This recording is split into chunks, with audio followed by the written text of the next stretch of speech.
a velha civilização criada por espíritos que vieram de um outro sistema. Eles não eram daqui, eles vieram de um outro mundo, a convite de Jesus, para incrementar o progresso do planeta. Foram eles que criaram a civilização. As antigas, né, as primeiras, foram criadas por eles. Lá na Ásia Central, na Mesopotâmia, sumérios, assírios, babilônicos, depois egípcios, indianos, hebreus e finalmente os indo-europeus. Eram espíritos que tinham uma grande inteligência, mas ainda pecavam por uma moralidade inferior. Então criaram essa civilização com esses conceitos que a gente vê hoje na vida pública, conceitos e práticas, né, que nós vimos ao longo dos séculos no campo religioso, no campo da educação. Né? E agora a gente está vendo essa criação do homem tendo o seu fim. Não será o fim do mundo, é o fim da velha civilização. É o fim do homem velho. Nós estamos vendo também nascer na Terra espíritos já com um sentimento ético mais elevado do que o dessa velha civilização, da velha geração de que fazemos parte. Crianças com 3, 4 anos de idade fazendo coisas maravilhosas e dizendo coisas maravilhosas. A gente sempre disse que os filhos vêm para serem educados pelos pais. Esses que estão vindo agora, essa geração nova, está vindo para educar os pais, educar a humanidade, educar o homem velho, para que pelo menos, como disse um grande poeta português, Manuel Maria Barbosa de Bocage, saiba morrer o que viver não soube. Estamos aqui para isso, para nos educar. Eles vêm para nos educar, já estão. Começa um novo processo. Quando a Idade Média estava para se encerrar, com todos os equívocos acontecidos no campo religioso, principalmente, que a religião predominou por 1000 anos, na Idade Média, aconteceu a Renascença italiana. Um boom de artistas extraordinários que vieram trazer alguma beleza ao mundo, um mundo de tantos maus comportamentos do homem. Eles vieram para dar o tom de um mundo novo, um mundo mais belo. Né? E agora a gente está vendo a mesma coisa. Praticamente 700, 700 anos depois, uma nova renascença. Essas crianças já vêm trabalhando no campo das artes, da música, tocando instrumentos, cantando belas canções, para mostrar que Deus é por nós. E se Deus é por nós, quem pode ser contra nós? Ninguém. Temos que continuar confiando em Deus, porque Ele está no comando de tudo. E como disse Madre Teresa de Calcutá, tudo sempre foi entre nós e Deus, e não entre nós e os homens e os outros que convivem conosco. É a Deus que devemos nos reportar. É em Deus que devemos confiar, em primeiro lugar. Um Deus soberanamente justo e bom, que criou leis sábias e perfeitas para gerenciar, administrar a própria vida humana. E além das leis, Deus enviou à terra alguns mestres. Mas o principal, o maior de todos, o único que aceitou esse título verdadeiramente de mestre, esteve aqui há 2000 anos.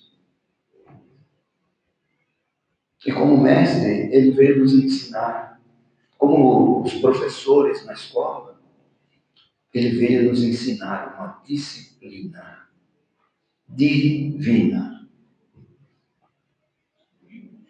O amor. Que nós estamos até hoje sem entender direito o que é esse amor. O amor sublime. O amor sublime. O amor sublime que devemos ter uns pelos outros, independentemente de quem seja. Jesus disse que deveríamos amar até os nossos inimigos, nos reconciliar com os nossos adversários. Isso é um ato de amor. Jesus veio para uma missão. A missão da redenção da humanidade. Então, a obra messiânica da redenção é obra de educação. Jesus veio nos educar pelo amor. Nós sabemos, e Allan Kardec confirma e reforça essa ideia, de que não há na Terra amor maior do que o amor de mãe, verdadeiramente. E a gente vê nas obras espíritas, principalmente as obras de André Luiz, a série A Vida no Mundo Espiritual, em que ele nos mostra qual é a dinâmica da vida espiritual, o que nos aguarda no futuro. Não é nem o céu, nem o inferno, como a igreja sempre pregou, porque ela foi fundada, a nossa igreja, Santa Madre Igreja Católica,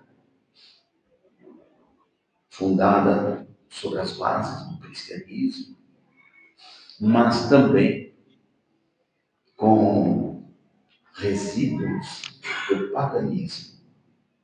E aí adotou certos mitos, certos conceitos, que transformou em dogmas, porque não dava para sustentar a razão de ser daqueles conceitos. Então, o que ela não queria explicar, fechou um caminhado, o dogma. Não tem explicação. Aliás, na verdade, a explicação existe. Mas os fundamentos da religião dizem que Isso não é para ser questionado. Ou você aceita ou você não aceita. Tá? E nós fomos aceitando, porque nos pareceu, nós ainda muito pequeninos, ainda iniciantes na educação espiritual, na nossa alfabetização que fizemos agora, essa primeira civilização, essa velha civilização que está agonizante agora, está chegando ao seu final, ela veio para nos alfabetizar espiritualmente. Os primeiros conceitos, as primeiras ideias de espiritualidade, a educação da alma. Então,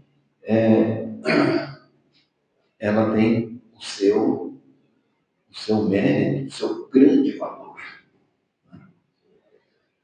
Mas, por outro lado, ela não pôde, por razão dos seus fundamentos, não pôde nos explicar muita coisa que a gente gostaria de saber. Jesus, quando aqui esteve, nos falou de muitas e belas coisas, princípios da lei divina, princípios da criação de Deus. Para começar, ele nos veio revelar quem somos. Filhos de Deus. Um Deus de amor. Somos todos amor na essência. Amor. Embora não pareça em relação a algumas criaturas, todos nós temos uma essência muito bela. Lembre que Jesus disse para todos: brilhe a vossa luz. A beleza da alma, a luz, uma luz divina, que no momento atual já vai aparecendo pouco a pouco, irradiada do coração de alguns. Os outros ainda não querem fazer brilhar essa luz. Projetam sombra no mundo, na humanidade. Mas isso é passageiro. Né? Nós estamos aqui para nos educar.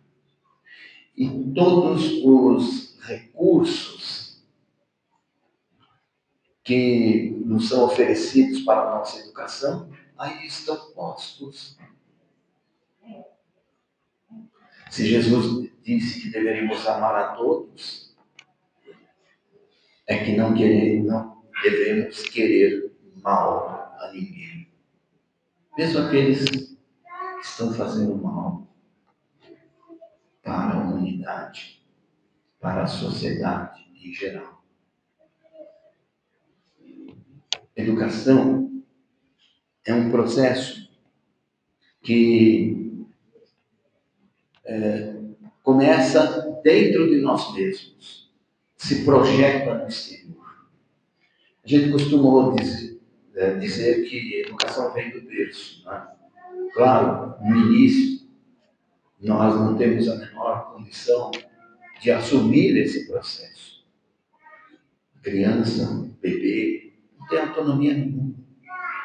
Então aí precisa da educação paterna e materna. A maior missão que Deus oferece ao homem, ao ser humano neste mundo é a paternidade e a maternidade.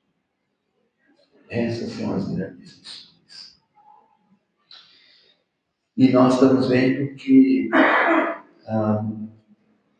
de um modo geral, né, nós estamos nas nossas lutas, todos nós, nas nossas lutas para a nossa manutenção, para a criação dos nossos filhos.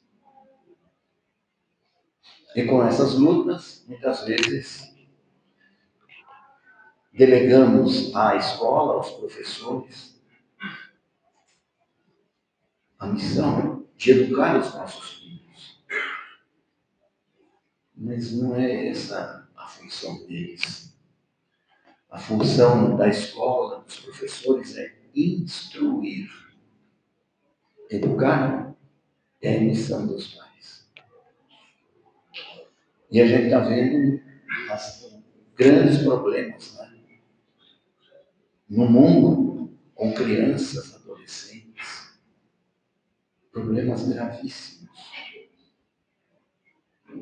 porque não estamos conseguindo dar a educação que deveríamos, através do bom exemplo, né? Através da orientação correta, segura, sem cobrança, mas sempre buscando o melhor para eles, do ponto de vista cristão. A educação é um processo, como eu disse, que vem de dentro, né? Então, os pais iniciam, enquanto os filhos estão sob a sua responsabilidade, eles devem conduzir o processo educacional. Meu pai dizia: não vou dar nada para vocês, não tenho condição de dar, né? Materialmente falando, quando vocês crescerem, iniciarem a vossa vida.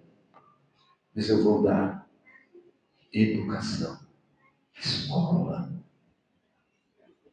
ensino, para que vocês depois possam conquistar o que desejarem, o que merecerem.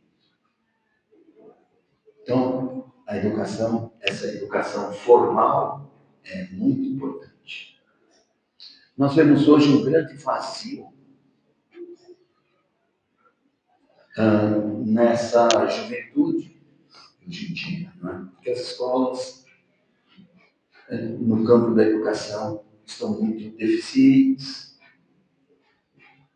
É aí que os pais têm que agir com mais firmeza.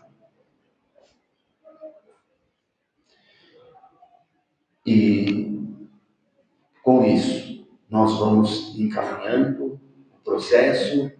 Quando eles se tornam adultos, ganham autonomia e assumem, como nós assumimos, o processo da sua autoeducação. O adulto agora é a vida por sua conta, né? Então, essa educação que vai nos preparar para a vida, para a vida pessoal, individual e depois familiar,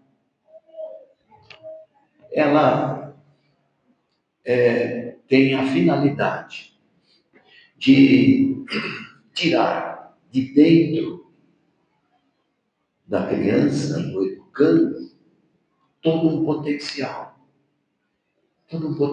de vida, potencial divino, que todos trazemos no passado. Essa não é a nossa primeira encarnação. Já tivemos muitas. Porque Deus cria todos simples e ignorantes.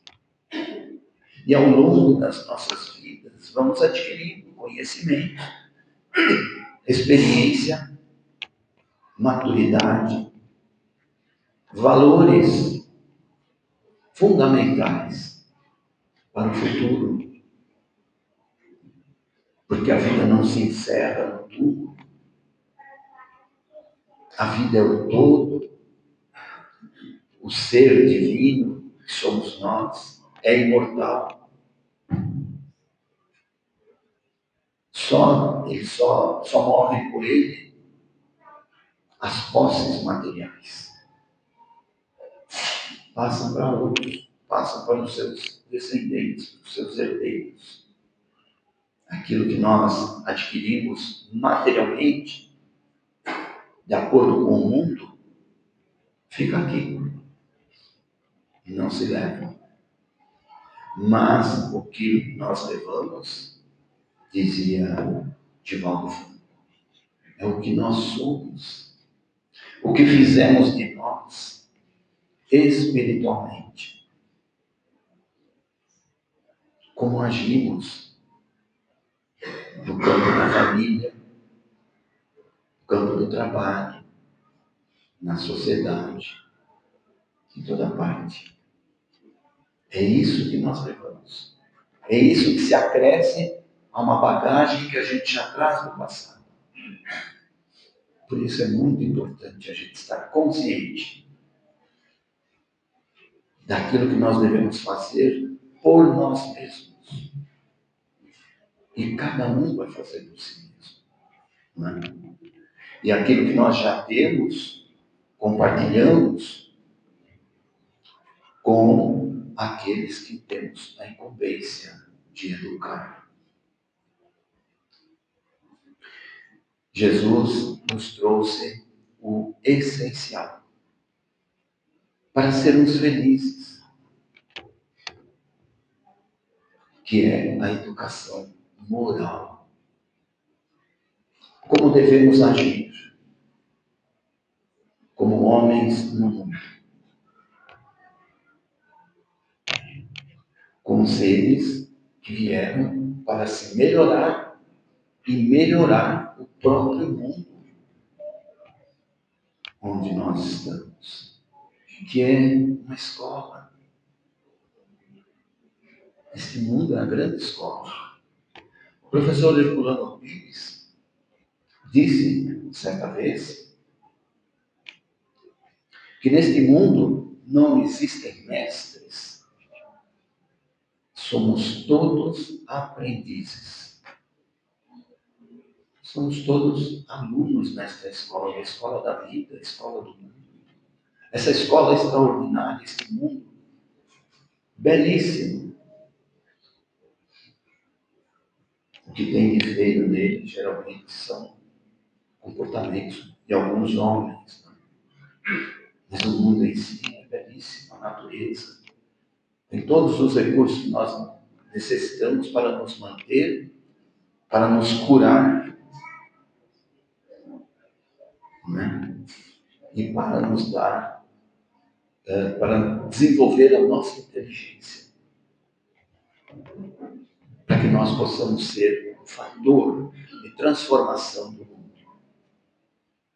O mundo agora está nesse nível de transformação profundo. As transformações estão ocorrendo mais nos bastidores da vida do que no palco do mundo propriamente. Não é? Quando a gente olha para o mundo, a gente fala, nossa, mas acho que parece que o homem regrediu. Não é? Tanta coisa ruim que se está fazendo, aqui no Brasil e fora do Brasil, em toda parte. Espíritos agitados. Porque o espírito percebe que está acontecendo alguma coisa na sua retaguarda, nos bastidores da vida humana. Percebe, sente, mas muitos não querem que isso aconteça. Muitos espíritos rebeldes, achando que são capazes de dominar e distorcer as leis divinas, né? Reagem contra as mudanças. Mas os espíritos disseram, ai daqueles que tentarem travar a roda do progresso, ela passará por cima deles. Os espíritos, mesmo na doutrina espírita, na obra espírita, não nos proíbem de nada, nem tampouco nos condenam, porque Jesus não condenou ninguém. Há exemplos no Evangelho, não é? O mais comum que a gente ouve é o da mulher adúltera, que levaram para ele julgá-la segundo a lei de Moisés. E ele deu uma lição neles, dizendo Quem estiver sem pecado, atire a primeira pedra, já que estão dizendo que ela é uma pecadora. Se alguém aqui está sem pecado, atire a primeira pedra. Todos se retiraram e deixaram a mulher ali com Jesus. E ele perguntou à mulher: cadê aqueles que te condenaram? Se foram? Sim, Senhor.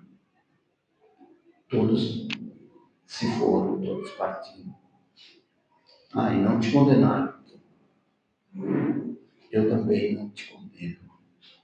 Mas vá e não peques mais, para que não te suceda coisa pior.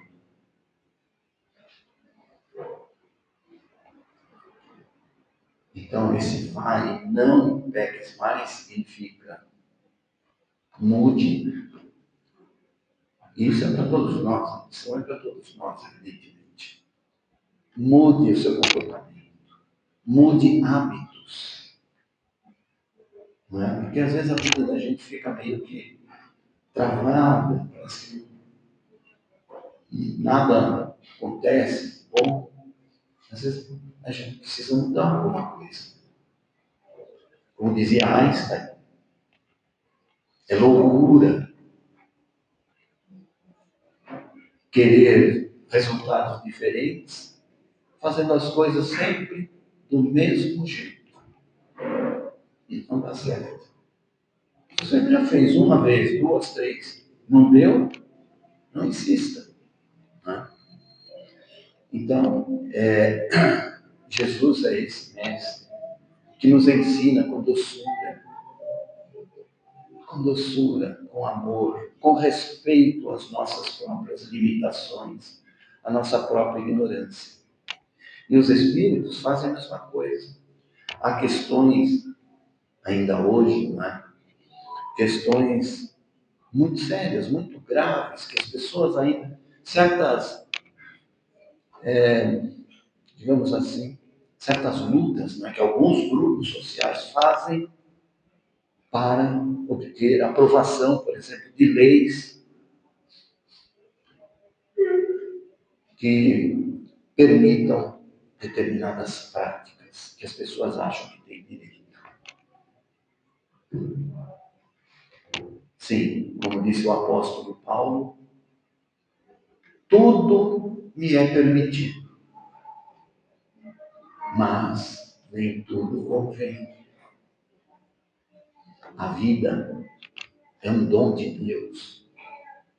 Nós não temos disposição sobre ela. O Espírito não cria espíritos, não gera espírito. O Espírito gera o seu corpo. Nós geramos o corpo, mas não o espírito. No caso de um filho, é assim. Com o material genético dos pais, o próprio espírito do filho, ainda no mundo espiritual, no momento da concepção, ele é ligado naquela primeira célula, gerada pela união de um espermatozoide e de um óvulo. Ele é ligado ali, e ali ele começa um processo de desenvolvimento do seu corpo. Essa é a primeira lição que Deus nos dá. Né? E nos dotou de todos os recursos necessários para isso. Assim como para a nossa educação. Trazemos em nós, desde o princípio, em germes, como sementes divinas, as nossas virtudes. Fomos criados para a perfeição. Por isso que a cada encarnação melhoramos um pouco. E assim, no suceder das encarnações, nós vamos nos aperfeiçoando, até nos tornarmos perfeitos. A perfeição já está em nós, não vem de fora. Nós não precisamos que nada se nos acrescente ao longo do processo. Apenas conhecimentos que vêm do nosso esforço para aprender, nossa vontade de aprender, nosso desejo natural de aprender, como dizia Aristóteles, grande gênio da Grécia Antiga. O homem tem por natureza o desejo de saber. Somos seres inteligentes. E a inteligência se alimenta de conhecimento. Aí ela se amplia. Não é? Quando nós nos alimentamos na infância, nós vamos crescendo, né? Saudáveis.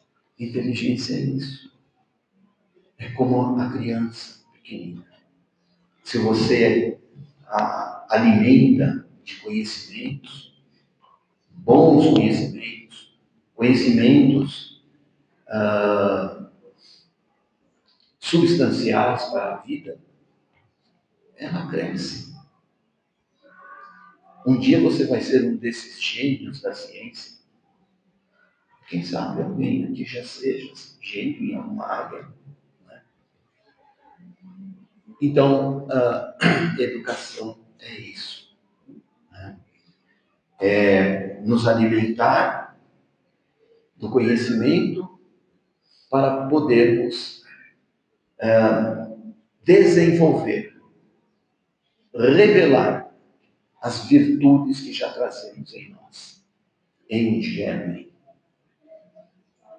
É transformar as nossas imperfeições em valores morais, em virtudes. Todos somos imperfeitos, todos nascemos imperfeitos. Ou seja, ainda não somos perfeitos. O que é ser perfeito? É ser completo no seu desenvolvimento. Não é? Completo no seu desenvolvimento. Isso é que é chegar à perfeição.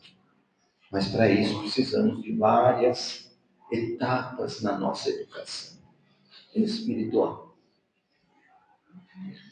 O padre Antônio Vieira disse certa vez, o padre Antônio Vieira foi um grande orador sacro. Ele disse o seguinte, falando de Jesus inicialmente: vindo a sabedoria divina em pessoa e descendo do céu à terra a ser mestre dos homens, a nova cadeira que instituiu nesta grande universidade do mundo e a ciência que professou foi só ensinar a ser bom e justo. Santo numa palavra e nenhuma outra. Ensinar a ser bom. Homens de bem, homens bons. Em todas as ciências, é certo que há muitos erros dos quais nascem a diferença das opiniões.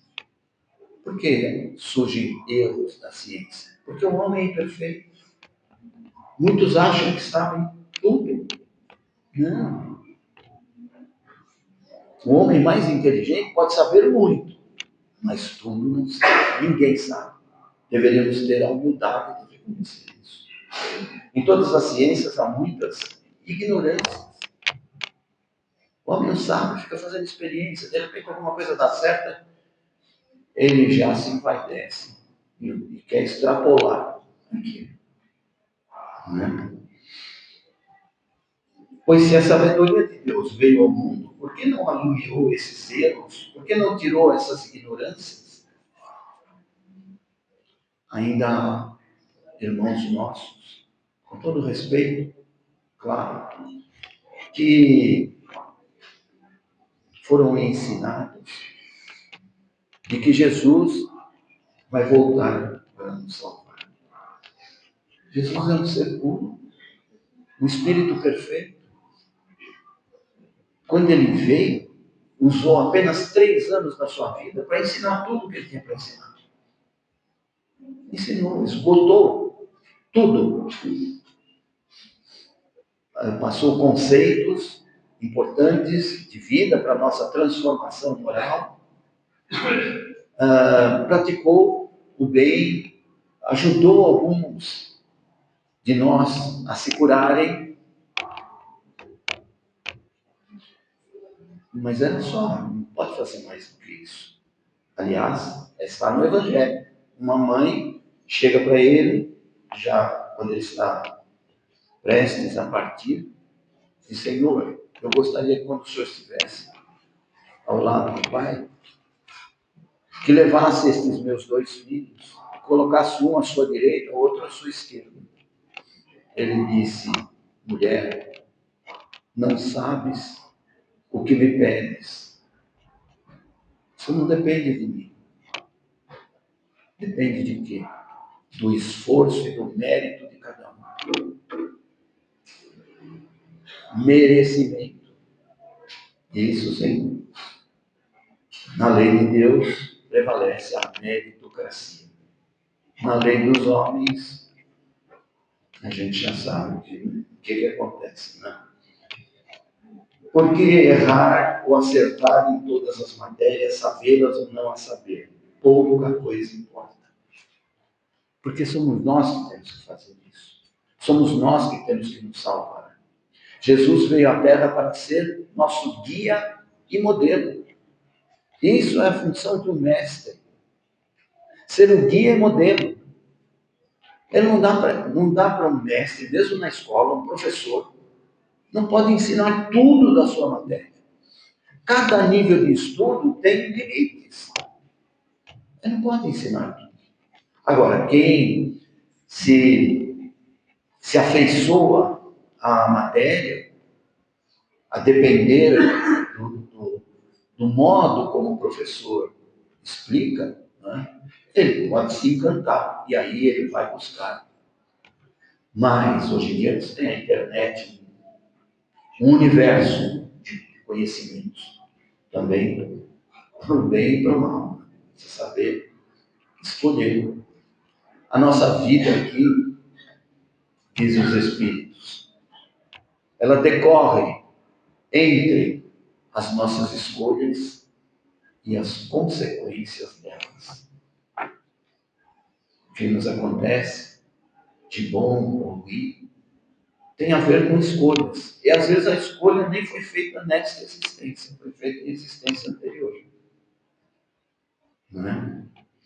E aí a gente tem que lidar com essas consequências.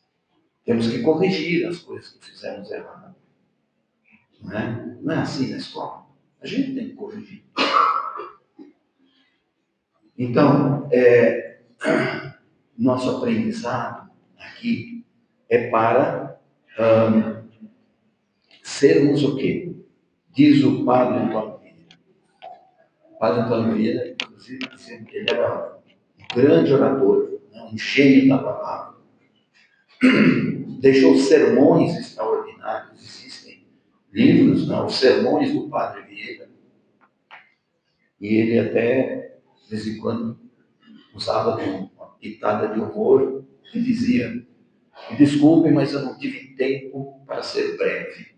É o que está acontecendo comigo aqui. Vou falar 40, 45 minutos. Me desculpem. Então ele diz assim, sobre Jesus, sobre o nosso mestre. Só nos ensinou a ser humildes. Só nos ensinou a ser castos. Pureza de coração. Casto. Não no sentido físico, no sentido moral. Só nos ensinou a desprezar ambições e riquezas. Podemos ter qualidade de vida sem muito recurso. De onde vem essa qualidade de vida? Da consciência tranquila.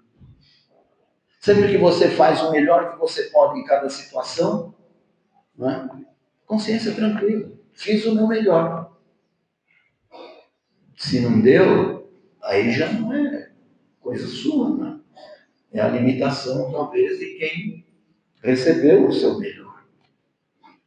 Chico Xavier dizia que a vida nem sempre segue o nosso querer, mas ela é perfeita naquilo que tem que ser para cada um de nós. perfeita. Agradeçamos a Deus. Divaldo Franco, certa vez, disse a Joana de Ângeles, sua mentora, seu anjo da guarda, seu espírito protetor: Senhora, eu agradeço todos os dias pelas coisas boas que me acontecem. Ela disse: ah, é? Então, a partir de agora, agradeça também pelas coisas ruins. Porque as coisas ruins, muitas vezes, é onde a gente mais aprende, é onde a gente se melhora. Não é? Porque quando está tudo bem, o que a gente faz? A gente se acomoda. Tudo bem mesmo, né? Vivendo no paraíso, você se acomoda. Não podemos nos acomodar. Então, só nos ensinou a perdoar as injúrias, só nos ensinou a suportar perseguições, só nos ensinou a chorar e aborrecer as iniquidades e a amar e exercer as virtudes. É isso que Jesus nos ensina. Não é? Então, procuremos Jesus sempre que estivermos com dificuldades. Aprendamos a viver com alegria. Né? Como na música de Gonzaguinha.